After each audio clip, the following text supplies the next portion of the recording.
Hey everybody, you may be wondering why the thumbnail is a picture of a jacked woman and a low body fat male holding a syringe. And that is because today we're talking peptides, in particular CJC 1295. We've discussed CJC pretty extensively, so this isn't a full dive. The purpose of this video is to answer the question, why the DAC? What is the difference between CJC 1295 DAC and CJC 1295 without it? So the company that initially produced CJC 1295, Conjuchem Biotechnologies, likes naming things after themselves, hence the CJC, Conjuchem. We've established that CJC 1295 is a GHRH, like sermorelin, mimicking release of growth hormone releasing hormone, which is typically released from the hypothalamus. Now DAC stands for drug affinity complex, and it's a pharmaceutical technology developed by Conjuchem that extends peptide half-life by essentially linking it to a reactive chemical group. And by doing so, the peptide remains biologically active,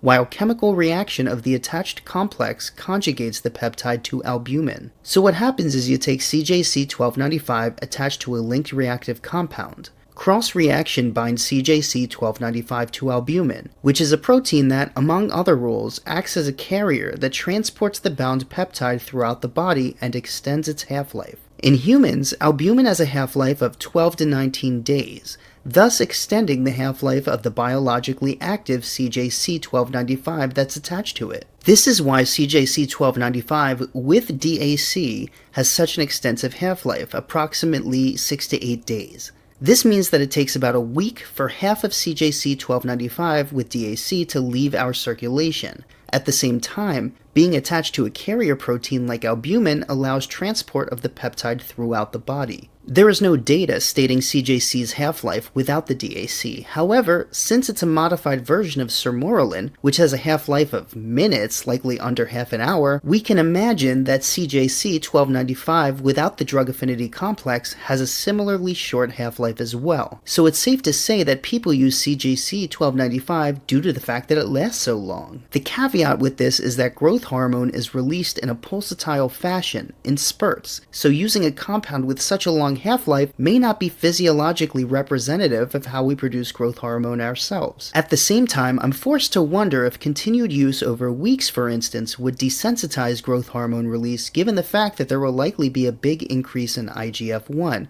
its downstream product. One study in 2006 may exhibit that this is not the case, however there were few research subjects and I wouldn't hang my hat on it. Regardless, I hope you found this video helpful and that it may help further delineate between DAC versus no DAC. Thanks.